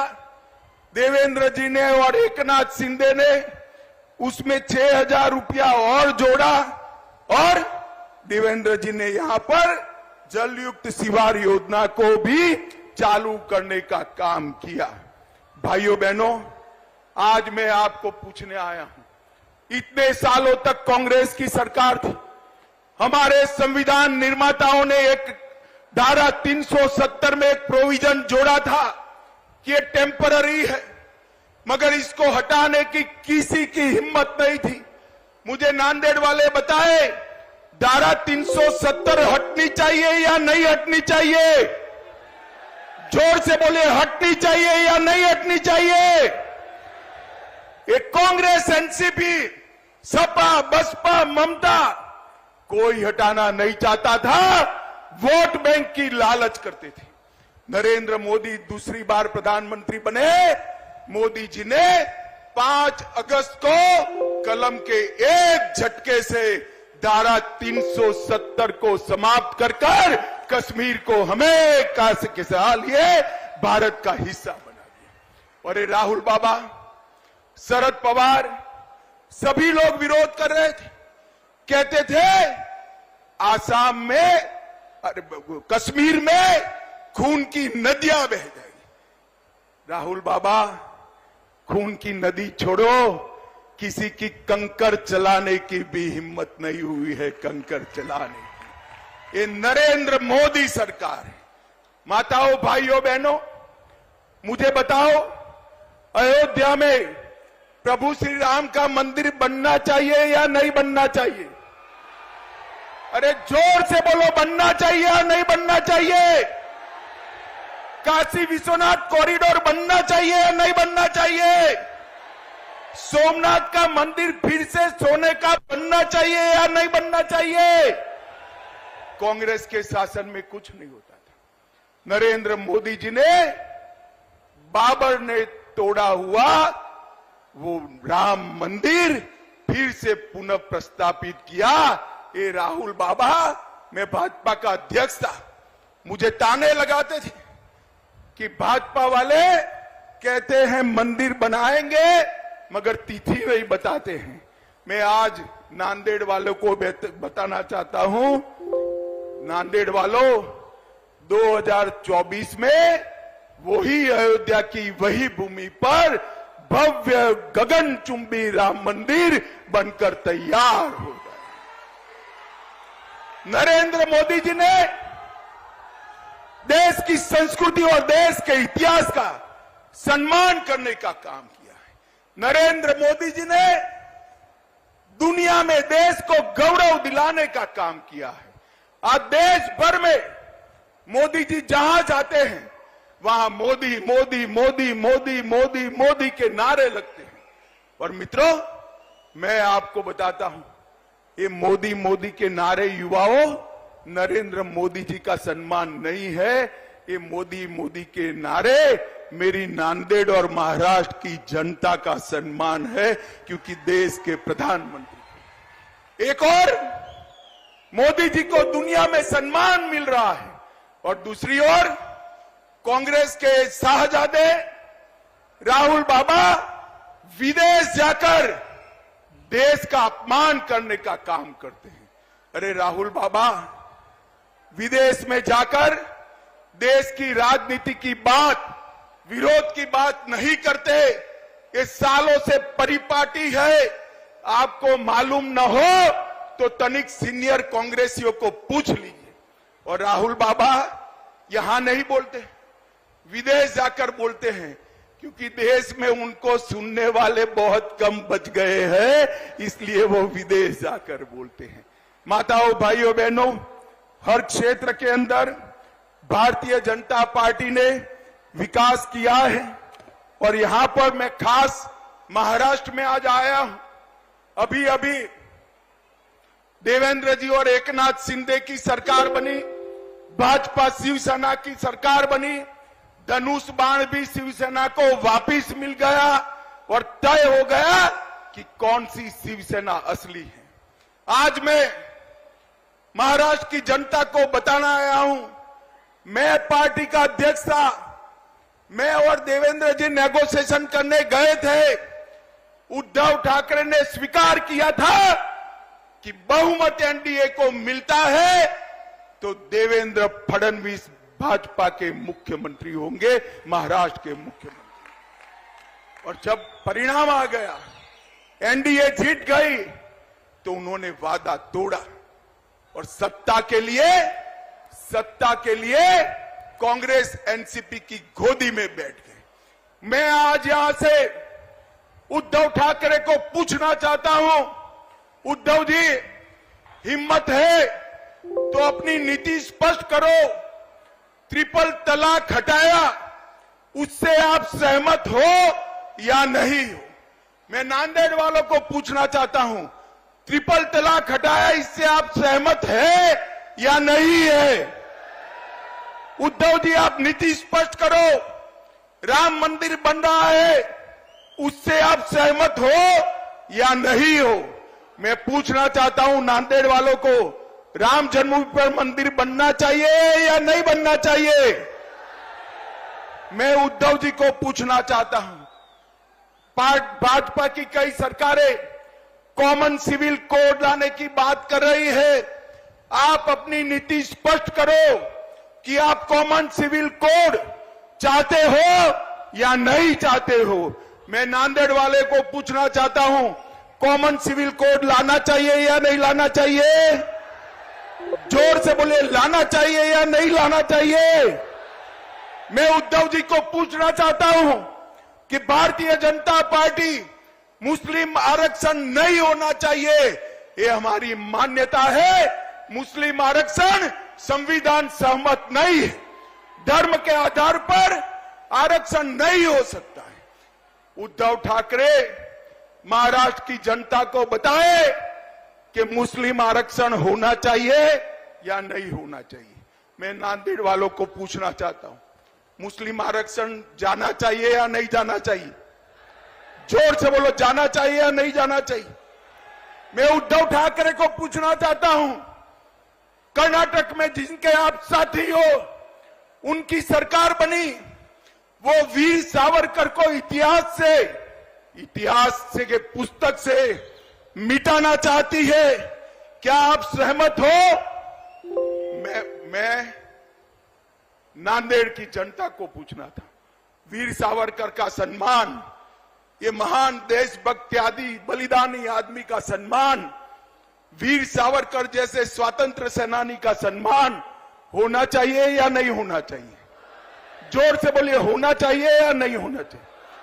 उद्धव जी, आप दो नाव में पैर नहीं रख सकते हो। महाराष्ट्र की जनता के सामने मैंने जितनी जितनी बातें करी है इसका जवाब स्पष्ट कर दीजिए। आपकी पोल महाराष्ट्र की जनता के सामने खुल जाएगी।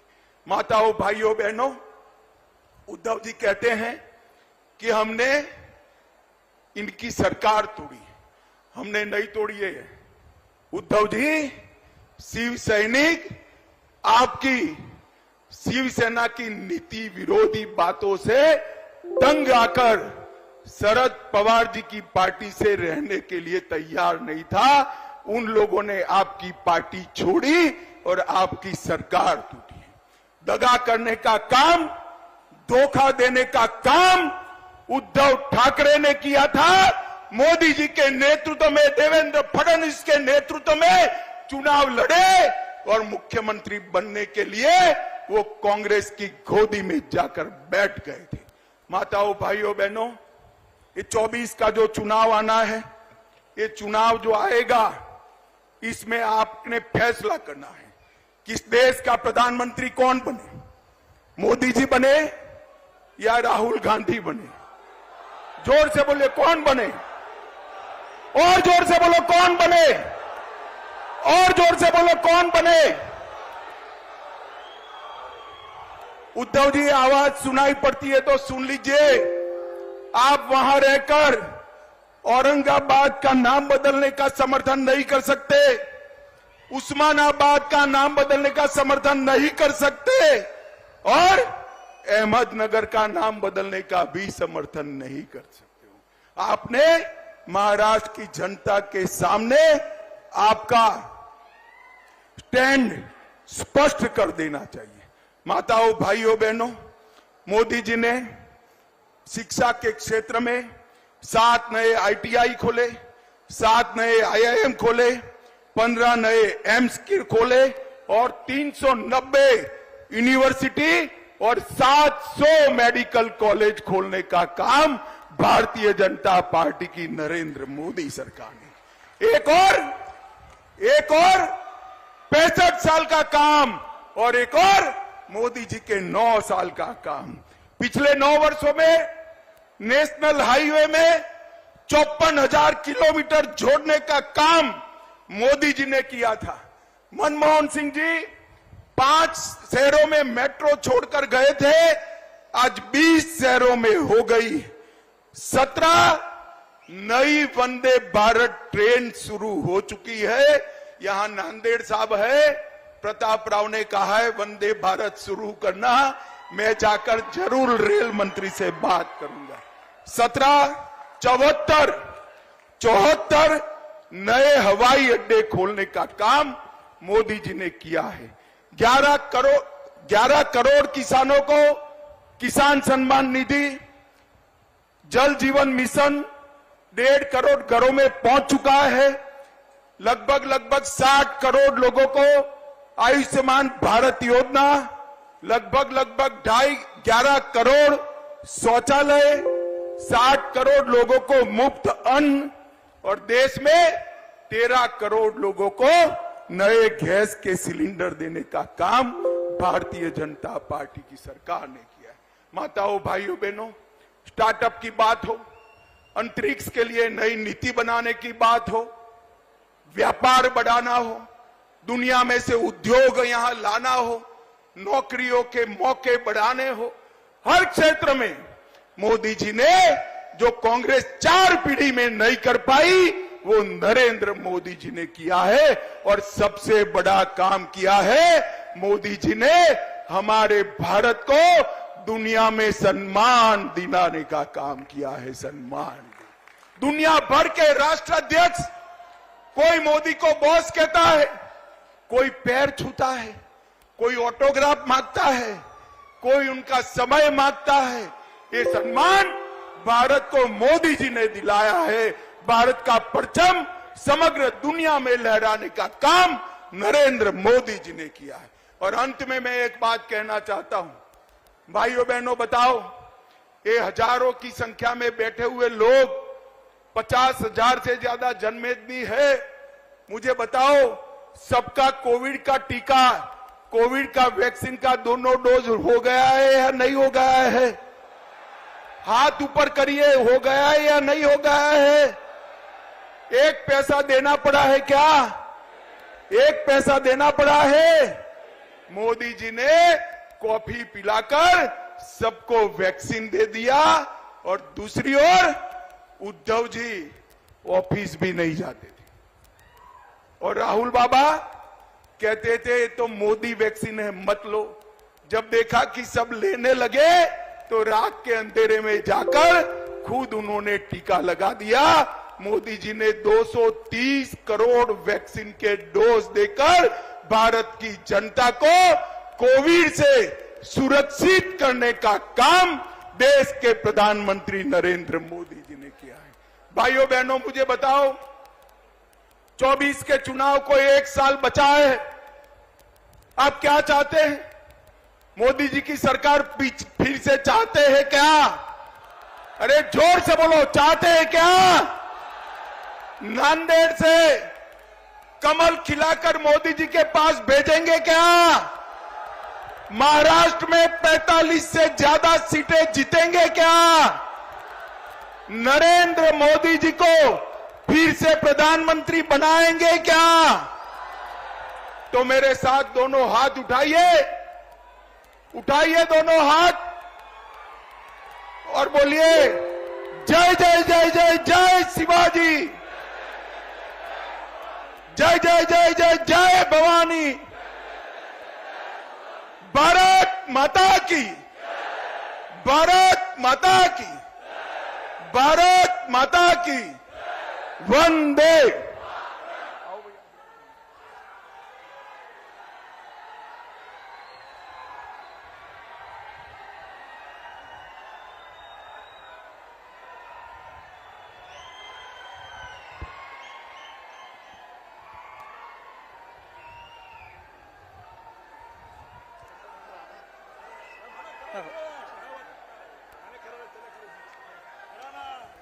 धन्यवाद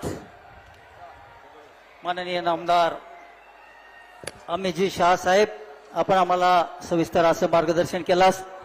आदरणीय अमितजी शाह साहेबांचे हार्दिक हार्दिक आभार। राज्याचे लोकप्रिय उपमुख्यमंत्री माननीय नामदार देवेंद्रजी, I fundamentally believe for every political party, its time has to come. 10 years of Modi ji, if you are not able to bring BJP in Tamil Nadu, how will you bring? Now, BJP is expanding now. We are in the expanding phase. We are having a booth president. We are going to all parts of Tamil Nadu. We have lost a sitting general secretary of the party who was hacked to death outside his home by Islamic fundamentalist. Till now, we have lost more than 100 karyakartas. So from the outside perspective, for people who say Tamil Nadu is a very safe state, Tamil Nadu is a state where terror exists. What the way DMK is trying to do it, they will try to make it, again, they will try to play the Delhi versus Tamil card. That is the only card left in their armory. They don't have any other thing. For them, they've created an impression of Delhi as if in Delhi some 4 or 5 robbers are sitting inside a room and they want to loot each state and take money into it. You put a shoe and a t-shirt and a jeans pant, you walk, people call that as Padayatra. I think Padayatra is not that. Padayatra should have a larger purpose, madam. It is not you are angry with Modi ji, you want to do it. You are angry with this, you want to do it. Lot of media, especially from Delhi, is focusing on the governor's speech. But we have to understand what happened before the governor's speech. The governor was made to feel unwelcome. They spoke ill of governor in the well of the house. They say the governor has added some lines to it and given his own speech. He did not add a single line of his own. This watch is something which I wanted to wear because the watch is of the Rafale cockpit. A party in power is asking a common man show the bill, which of course I am showing April, the day I start my Padayatra. I try to push some things very fast. I am not like a traditional politician who will allow things to mature. I want to put more firewood and cook faster. But right or wrong, that is my style, madam. Namaste, Jai Hind. Welcome to another edition of ANI Podcast with Smita Prakash. Today my guest is Annamalai Kuppuswamy, the state president of the BJP in the southern Indian state of Tamil Nadu. Annamalai hails from the Karur district in Kongu region of Tamil Nadu. He's an engineer, holds a master's degree in business administration from the Indian Institute of Management and then became a police officer in 2011. Not content with a successful 8-year stint in the Indian police service, Annamalai joined the BJP in 2020, and within a year, he was appointed the president of the state unit. Annamalai ji, you are emerging as one of the sharpest young politicians in the country. Whenever somebody talks about young politicians who are going to matter by 2024, your name is taken in that. In the South, the BJP has not really managed to make much inroads over the past several decades since its existence. You are seen as this white ray of hope by your party in Tamil Nadu. So what is it that is your brief, and what are you expected to deliver in Tamil Nadu? Thank you so much, madam, for having me in your podcast show. I fundamentally believe for every political party, its time has to come. Whatever we push and pull, certain conducive factors has to be there for a political party to emerge. If you look at Tamil Nadu, for a long time, we had big stalwarts there. People like Jayalalitha, madam, people like Karnanidhi Ayya. They're like very, very people bigger than their shoes. People who can pull crowds. People just thought they can't do any wrong. That is the kind of confidence they generated over the last 40, 50 years. Correct. Very importantly, Dr. MGR. Now, what has happened in the last 4-5 years, we see a lot of vacuum in Tamil Nadu. Though a lot of parties are fighting for that space. And they need a larger-than-life leader kind of. Tamil Nadu people are always used to this kind of an impression. You need a larger-than-life leader. So now our Honorable Prime Minister Narendra Modi ji exactly fits into that role. 9 years into governance. All the central government schemes are reaching that maturity level. People are seeing in their own eyes the transformation. Tamil people generally, it takes a little bit time for them to get warmed up. If you look at Dr. MGR himself, he acted in movies for a long time. He was in DMK for a long time. Then he started a party in 1972. 5 years later, he came to power. There is no that instant hero in Tamil Nadu. They take time to warm up to you. Once they warm up, then sky is the limit. For Modi ji, people have warmed up to him. They have accepted him. They have seen him for 2 different elections now. So 2024, we fundamentally believe Modi ji is going to fill that big vacuum in Tamil Nadu. That's how I see it. The brief is very clear, madam. To spread the party. The party has to go to all parts of Tamil Nadu. 39 Lok Sabha constituencies. We have to go around everywhere. The party is traditionally strong in some parts of Tamil Nadu. We are strong in Kanyakumari, where we have produced MPs. Nilagiri we have given MPs. Coimbatore we have given MPs. Trichy we have given MPs. So now we have to spread out tier 2 cities to the village level. That is the work we are doing as of now. See, for our viewers and our listeners who may not be very familiar with Tamil Nadu politics, this, like when you said about this larger than life, many of the people that you mentioned, they came in from the glamour world. They came in from film industry, or Karunanidhi was not exactly from film industry, but he was a poet, and he had this interaction with the crowd and all that. And everything that we see about Tamil Nadu politics is huge posters, and then people getting very emotional about their leaders and all that. Politics is very different from the rest of the country, isn't it? I partly agree with you, madam. It is true. We are definitely different from the rest of the country. And the initial part of Tamil Nadu, 1919, the Justice Party came to power in Tamil Nadu. Till 1947, with the British control, we had some form of a government. Post 1947, we had some of the great stalwarts in Tamil Nadu. You look at iconic statesmen, people like Rajagopalachari, people like Karmaveerar Kamaraj Raya. That was a different era and time. So those people occupied the mind space. 1965, post the Hindi agitation in Tamil Nadu, things took a sharp U-turn. Till then, it was more like Tamil Nadu was part of the national mainstream. When Rajaji was there, part of the national mainstream. Kamaraj Ayya, part of the syndicate and very big leader. So Tamil Nadu was never far away from India. It was always connected. The schemes were coming, and people were dictating up to the Delhi politics also. People sitting here were dictating Delhi politics. 1965, post the Hindi agitation and the sharp U-turn that happened, Tamil Nadu was seen from the outside as a state that is slightly away from the mainstream India in terms of politics, where it is a separate politics. It doesn't matter who's coming in Delhi. There people vote very differently. So that, a very careful political vacuum, which arose after the Hindi agitation, the DMK party smartly captured it. Karunanidhi, all said and done, he was also a great person in the media industry, in the cinema industry. He wrote screenplays, very powerful dialogues for n number of movies, for which Dr. MGR acted as the hero.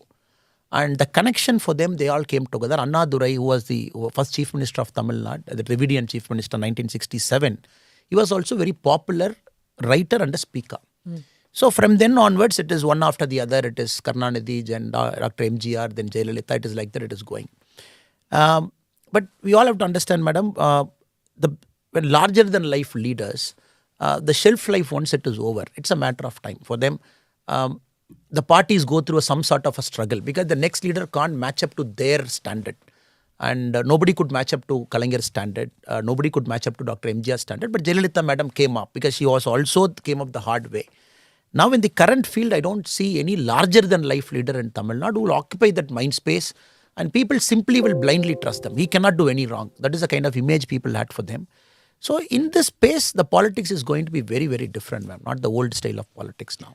While I'll agree with you that, the larger than life figures era might be over as far as Tamil Nadu politics is concerned, and you are saying that it's Modi ji. Even I'll come to the language issue later in the podcast. But when we are talking about larger than life figures, it was said when Karunanidhi passed away, when he is different. That era is over. His progeny will never be able to have that kind of. But then Stalin won.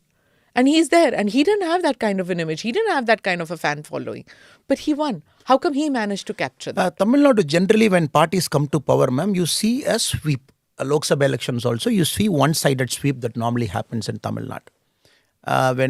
Previously, when you see this kind of a transition between DMK and ADMK in each of the election in a 5-year cycle, you see a good number of seats, 140, 150, 170, up to 182. We have a 234-member assembly. And this election was the most closely fought election. DMK came to the election with a 12-party alliance. The net difference between the DMK alliance and the ADMK alliance was a matter of 2.1% total vote share. And the 45 seats which the ADMK alliance lost, if you count the margin, it is 2.4 lakh. So if you do a very nuanced analysis of Tamil Nadu politics, it is all becoming very closer. Parties are vying for that space. And this itself is a sign that you will not see a sweep anymore in Tamil Nadu. Like Jayalalitha sweep, Karunanidhi sweep, MGR sweep, that was the Lok Sabha and Assembly performance. So 2024 has given a very clear indication. DMK, despite 10 years out of power, 10 years they were in power, and 2019 they had a big sweep because they were able to generate some sort of a wave in Tamil Nadu. 2021 was very close, very, very close. As I said, the numbers, if you look at it, very close, ma'am. So I would say that clearly points to a new emerging trend that people will see politician as a politician. They will see who you are, what you are speaking, what are the other parties and everything. And they will not blindly trust you. Okay, 10 years, Jayalalitha is out of power, please give her a chance. That was the old time. And Tamil politics also, ma'am, traditionally, the opposition parties never play a big role in Tamil Nadu. 4 years, they keep quiet. 5th year, they emerge, they issue some paper statements. They do 2-3 protests before the election, they sweep. So that is also Tamil Nadu will not see. That was the trend for the last 30-40 years. You will not see an aggressive opposition in Tamil Nadu. You haven't seen for a long time. So this splintering of votes that you're talking about, or the splintering of loyalty maybe towards the political party, if that is happening since 2019, so you are going to change that trend. You, in the sense, the BJP has decided to take advantage of that splintering and not wait till the next election. Isn't that what it... The way I look at it is, for a party to go, we have to have a very clear presence in the grassroots, madam. That is very important. We have about 68,000 booths. You got to have a very strong presence in those booths. BJP is expanding now. We are in the expanding phase. We are having a booth president. We are going to all parts of Tamil Nadu. Till then, it was always a problem. For BJP, when these two major leaders were there, you never got people for the booths because people are addicted to some sort of a political phenomena. For the first time, we are seeing our booths getting filled, our president's slot getting filled. So it is more on the expansion side. The second problem for BJP to immediately fill up the gap per se is, you are taking on an MLA contestant from the BJP who's a 5-time MLA. Invariably in ADMK, when you see, it is all 5-time, 4-time, 6-time MLAs who are there now. DMK also the same thing, where there are matured politicians and 30-40 years they are in politics. For BJP, we are seeing a lot of first generation, young, dynamic people getting into politics through BJP. This is the trend we are seeing in the last 2-3 years. Okay. So I would say 2026 would be a marker. 2024, you will see BJP emerging in Tamil Nadu, where we will send a huge number of MPs to Delhi. Because that election is going to be, Modi ji is going to come back as India's Prime Minister. How much is Tamil Nadu going to contribute? So we see a clear wave for Modi ji in 2024. So what's your immediate goal, 2024 or 2026? 2024, the immediate goal is to make sure the party is strong enough to capture this wave. A wave gets generated, ma'am. To translate that into votes, we got to have booth level presence. So you have a wave right now, you think? I see a wave, madam. I see a wave, clear pro-Modi wave, unlike last time in 2019 where they generated. Because Kasi Tamil Sangam, one after the other, when you see what Modi ji has done, if I can speak very elaborately about it, Modi ji is seen as an insider. In fact, if you look at the Tamil news for the last 1 month, somebody has started a rumor that Modi ji is contesting from Tamil Nadu, one of the seat. Everywhere you go, people ask. 2 days back, I was in a tea shop in Thoothukudi. I was having a tea in a tea shop. The Anna asked me, Anna, is it sure Modi ji will contest? So this has become a talking point. Contest from Tamil Nadu? From Ramanathapuram is what the rumors say. So people have picked up that rumors. Medias have written columns about it. Varanasi and Ramanathapuram, Modi ji is connecting. It is all a rumor, but people are commenting, people are talking, people want Modi ji to contest. That itself is a sign, this and many other things, that Modi ji is seen as an insider in Tamil Nadu, not anymore an outsider from distant part of India. No, that's something which is an anomaly, no? Because in Tamil Nadu, there is this whole, what is your identity? Is it a Tamil identity or a national identity? That becomes very important. They've never tolerated outsiders, Tamil Nadu politics. I don't mean it as a criticism, but I'm saying that's the truth. That you've not seen, anybody coming in from outside and contesting an election in Tamil Nadu, isn't it? Well, that's partly true, madam, because a lot of Tamil-based identity, caste identity, local Dravidian identity, a lot of things goes into people deciding in their mind whom they want to vote. But since Modi ji has transcended everything, probably I think is probably the first outsider outside Tamil Nadu. Yeah. Nobody has done it. Even Indira Gandhi, as a second seat, she picked up from Andhra Pradesh, she picked up from Karnataka when she wanted to. Sonia Gandhi picked up from Karnataka. Rahul Gandhi has gone to Kerala. Nobody is daring to go to Tamil Nadu. That is why I was very confident now when I say this, ma'am. If you look at the current news space, this has become a talking point. That itself is a sign that Modi ji has transcended everything. So 2024 would be a very different election. So you think that, but see, it's a state election. The BJP did this even in Bengal. They had, they said that Modi magic is so strong. It was strong in 2019 in the sense that the vote share became very big in West Bengal. It's become the second largest party after the TMC. They did that, but state election is all about state leaders. How can Modi ji get... I agree with you, madam. Modi ji can generate that wave for you. It is very important the state leadership and the candidates who are there, they are in that correct mind frame. You should reflect the qualities of Modi ji. For example, if you're talking of a state election, it's very important the candidate selection is perfectly bang on, ma'am. You put correct candidates, all the social engineering, whatever you want to do, but more importantly, the candidate should reflect the qualities of the Honorable Prime Minister. The party should set a correct narrative and go. For example, Modi ji, how is Modi ji seen in Tamil Nadu? Modi ji is seen as a development person. Modi ji is seen as a unifier. Modi ji is seen as the first person, probably the Prime Minister or whichever person, President, whichever higher constitutional position you take, the first guy who took effort to reach out to Tamil people consistently in the last 8 years, 10 years, even when he was Gujarat CM. This is the image of Modi ji. The party has to reflect very carefully with a very calibrated approach. When we do it, both sync. If the party takes some other narrative locally in Tamil Nadu, then we will have a problem. The Modi ji's magic translating into votes is an art, ma'am. That we have to do the hard work. Modi ji can create that wave for you. As I said, in 2024, we see a wave. But important thing in the next 16, 18 months, we are working like a war now. Put people in the booth, make sure they know what election is, they know which house to go, whom to approach, they know which voter is voting for us, go talk to them. Make sure he's ready to vote, but get his vote to the polling box. So this is something which we have to do, which Modi ji can't do for us as a Prime Minister. I get that. But, the BJP has traditionally always worked with an ally in Tamil Nadu, right? Whether it was Vajpayee ji, he had very good relations with Jayalalitha ji, and then even Modi ji had very good relations with Jayalalitha ji. So it's always worked through via media, if I may say. Now you are making this, in all your speeches and in all your public interactions, it's the BJP. You don't talk about allies. You're talking about an identity creation of the BJP, an identity creation of Modi ji. In your speeches, in your interaction now also, it's only BJP, no ally. I keep telling this in Tamil Nadu also, madam. We are not against any party per se. There are respectable alliance leaders, alliance parties. At the same time, we are very clear, BJP has to become strong. It's not an alliance of convenience like what DMK does with 12 parties, caste parties and everything. Here it is alliance of respect. Though we and ADMK, officially we have a lot of disagreements on many issues, officially.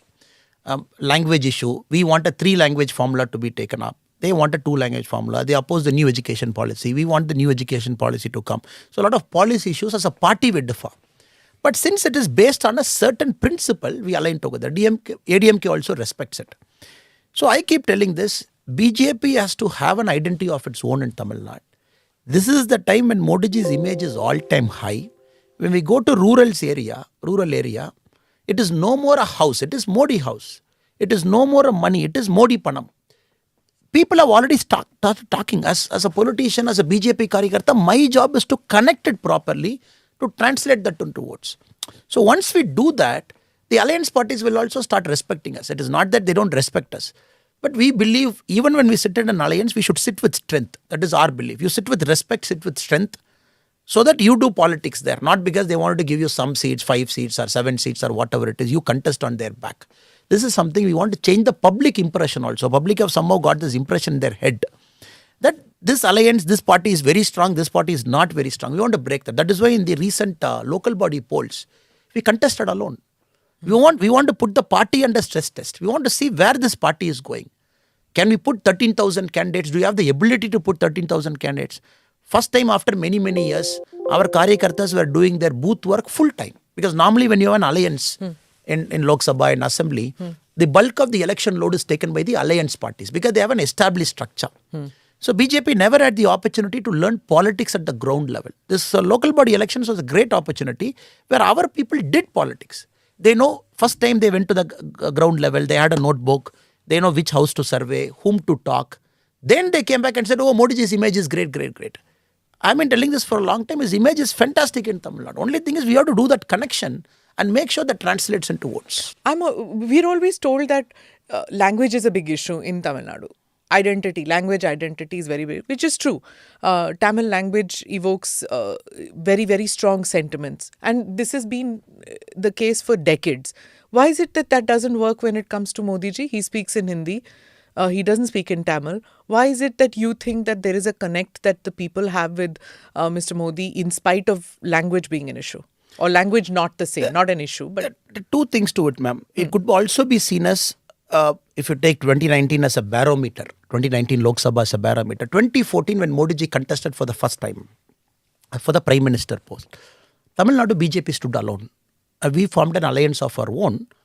But though we created the alliance, the other parties contested more seats than us because PMK contested more other parties. So there, the combined vote share of the BJP alliance was 19.3%, whole alliance.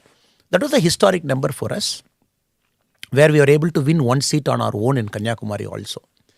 The DMK's lowest vote share was recorded in 2014. They were at 23%. So they were only 4% more than our alliance. This clearly shows when 2014 the whole country was like, oh, Modi ji is coming, Modi ji is going to change and we want to go for Modi ji. That wave was in Tamil Nadu in 2014. Else you will not get 19.3% on one Lok Sabha seat contesting alone with a like-minded small 3 parties there. 2019, what happened? The DMK was very clear. From 2017 onwards, they run multiple TV channels, they run papers and everything, they run radio channels all as a party, as members belonging to that party. They carefully set a narrative from 2017, the anti-Modi wave, which they claimed, go back Modi on Twitter, which they organized. They created an impression that the Jallikattu, this, that, everything though we brought, but they created an impression that BJP did not bring. BJP was not careful for the Tamil sentiment. Now, last time when Modi ji visited Tamil Nadu, madam, last time when he visited Madurai, the Vanakkam Modi, just to give you a number, how it has changed now, Vanakkam Modi, Vanakkam in Tamil Nadu means welcome Modi. In a historic India's record, the Prime Minister hasn't got, or any political party hasn't got a Twitter trend that is 14 lakh for a day. So PM got Vanakkam Modi for 14 lakh. The Go Back Modi was around 70,000. Now you see a very clear shift in public perception that once we have been fooled by a very calibrated, very networked, a proper, structured negative communication. Now people are thinking, don't want to get fooled now. That is the thing that is working now. So 2019, I'm always telling ma'am, it is a very artificial kind of election in Tamil Nadu. And 2014 also we have to understand why BJP could not win more despite getting 19%. Jayalalitha madam made it an election between Jayalalitha versus Modi ji. She called it lady versus Modi. She said, it is me or Modi ji. So they gave an impression as if a Tamilian is going to become a deputy prime minister. So they created an impression. So people naturally thought, okay, there is a chance for Jayalalitha to go up to Delhi, and they had an impression now. 2019, they kind of created an impression that when the whole of India believed Modi ji is going to come, it gave a historic mandate. But Tamil people, they created an impression that Congress is going to come. They created an impression. It is all an impression. That is our only worry. The party, the structuring that we are doing is we don't want, because we don't have a TV, we don't have a paper. We don't have a very organized communicative approach. We are also getting used to that. Okay, how to break it, how to break that narrative. When the TV runs stories after stories from morning till evening, you have a big Sun TV, you have a Sun News, you have a Kalanger TV, all big TRP channels owned by the family per se. Then you have Dinakaran paper, you have Murasoli, again owned by them. Then you have multiple radio channels owned by the Maran's family. So people got bombarded by everywhere you see, they're getting bombarded with this theory. Now, with a lot of calibrative approach, we are breaking it. We got good amount of proper influences in the ground level. Who tell this story? No, this is false. This is not happening. So that took a lot of effort. So it is more like a green shoot, madam. What happened?